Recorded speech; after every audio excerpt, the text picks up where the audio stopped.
Hey, good afternoon. This is Clay with Clay's AC and Auto Repair and Clay Motion here in Grand Rapids, Michigan. If this video is helpful, please like, send me nice comments, share my videos, and subscribe to my YouTube page. I show you a lot of magician tricks like this one. Remember, don't be the next to them, be the first to you.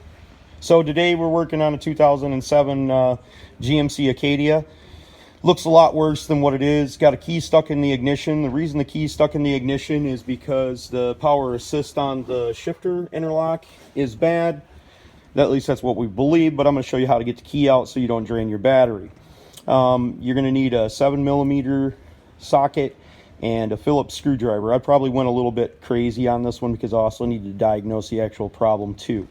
So what we're going to do to get the key out is, once we got all this plastic crap taken apart, right behind the ignition,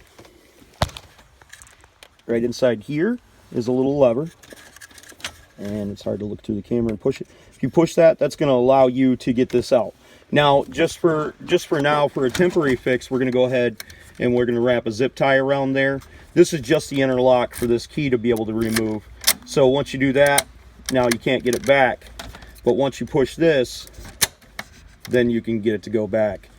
What's going on is there's either a bad electrical motor inside here, or there's a bad electrical motor down here that's not sending signal, or it could be your brake switch. So we've got three things going on, but I just wanted to show you the simplest way to get it out of there. And you can just take a zip tie, wrap it around there, and hold this like this, and it won't cause any problems or drains that I know of. Can't quote me on that, but like I said, if anybody else can do it, you can do it too. Share my video, subscribe to my page. God bless. Have a great day.